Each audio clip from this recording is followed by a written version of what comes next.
What's good, everybody? This is the team back again from Pitch Side, Barbershop P, Stack City, LG. And today, my question is, fellas, man, with it being Black History, I was just wondering with everybody, with all the great Black leaders and stuff that we had throughout history and present, if it was one person you could have a meeting with or a conversation with, whether you want to bring them back, whether they're still here, who would that one figure be and why?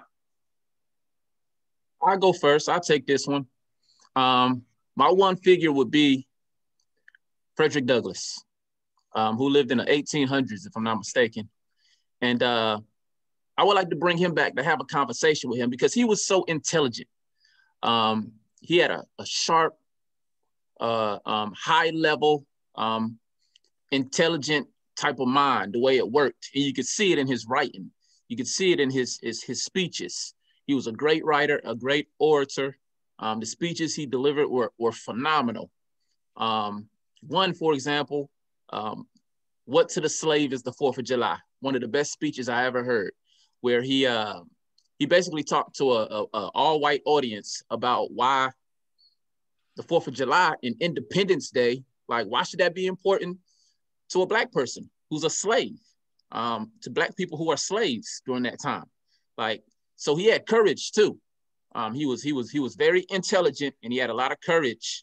And he spoke on it eloquently, and he dismissed the thought back then that the Black man or the Black woman could be intelligent and have an intelligent mind. It started when he was young, when he was a slave. The wife of his slave owner, of one of his slave owners, taught him the alphabet. But then she stopped. After teaching him the alphabet, she stopped because it wasn't viewed as proper back then. So he continued on his own and taught himself how to read and write. Like that alone shows how much intellect he had. So he learned the alphabet through somebody else, took that on his own and taught himself how to read and write, and became one of the greatest writers and greatest orators, greatest speech givers this world has ever seen. Even today, what he wrote and the way he wrote and the way he spoke would stand out even today. So I would like to have a conversation with him now to see what he thinks of how much progress we've made up to this point. What he thinks of how our journey has progressed. What he thinks about the things that have happened within the past year. The unarmed killing of Black people like Ahmaud Arbery and Breonna Taylor and George Floyd.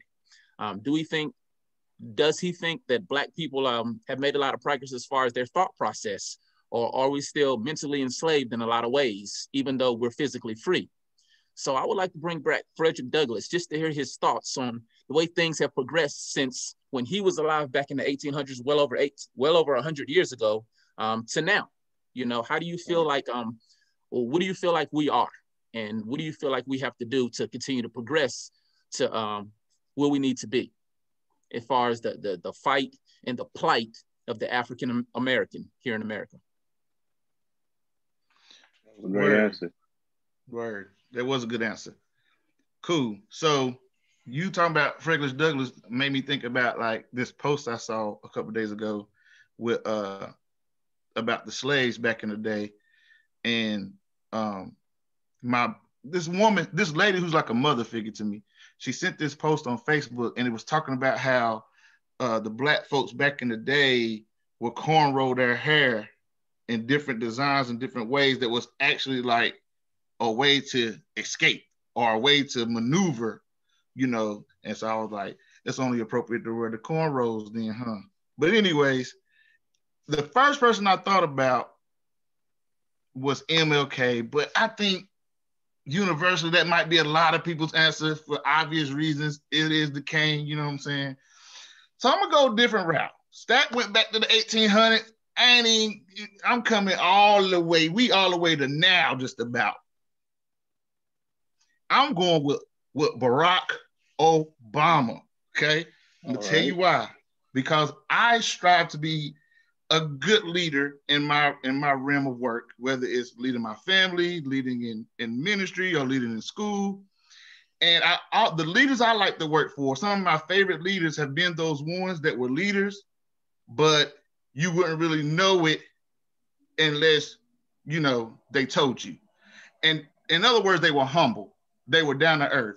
And that's what Barack Obama was to me, right? So like, first of all, because of people like Frederick Douglass and Rosa Parks and Harriet Tubman and Dr. Martin Luther King, he was able to become the first African-American president of the United States of America. Okay. So that's that, right?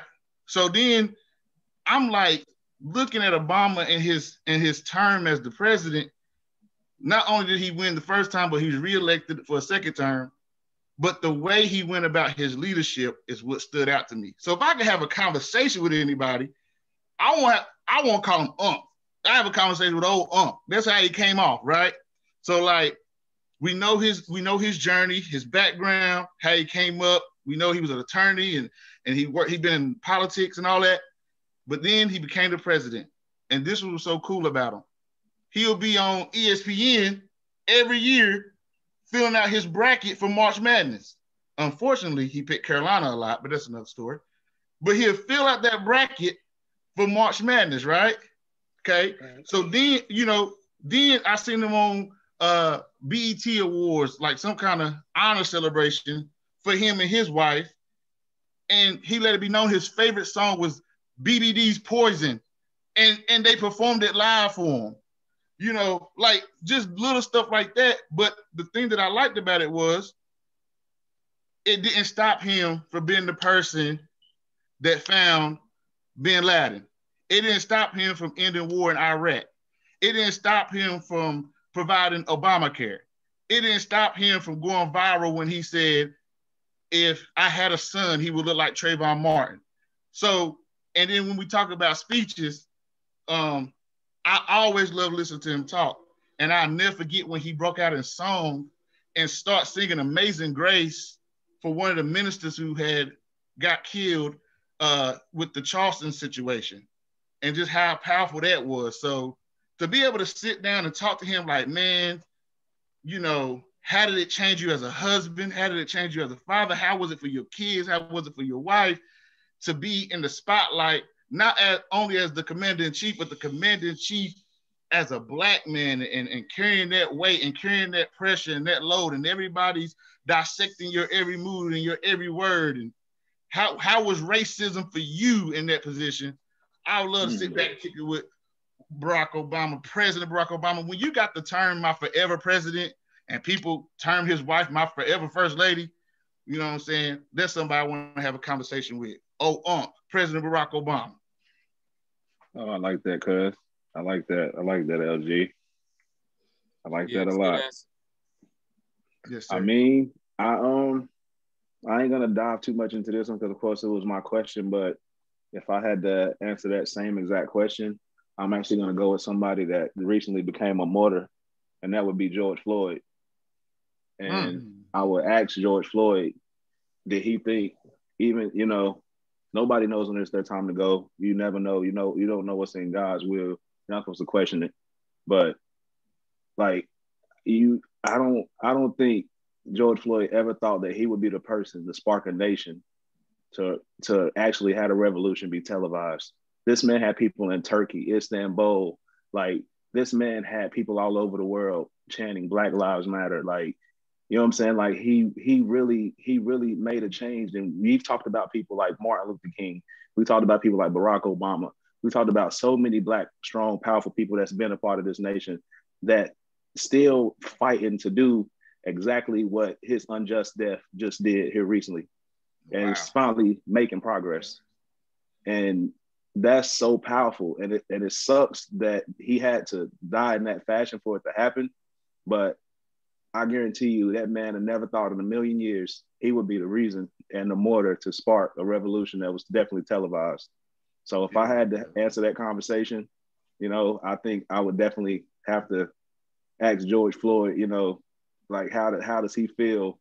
Or, like if I could, it's a crazy question, but you know what I mean? Like how do you feel being that person to, you know what I'm saying, to be a martyr and be remembered like that in that fashion? And you literally sparked the change the hearts of people that heart couldn't be changed for years. Like we've been dealing with this for so long, and he made people that I never thought I would see, like so many people, bro, marching in the name of Black people and Black Lives Matter because that man had his knee on his neck for 8 minutes and died on social media for everybody to see. And he sparked something that I don't think could ever be changed and turned around because it took off and it's still going. The revolution was televised. Yeah, I like that. Good job, Pete. So, That's what's up. man, all right, we got to go. But, you know, Stack City, give us our sponsors, big dog. Get us out of here. HOODLAMB, Hoodlum Apparel. Go look that up on IG. Go to the website, buy you a hoodie, buy you 3 or 4, buy you some t-shirts, some hats, whatever the case may be. That's the official sponsor. Pick a side. That's the home team. They ship all over the country. With that, go ahead and close us out, P. Hey, man, pick a side. Tell us what y'all think in the comments. Yes, sir. Pick a side. Pick a side.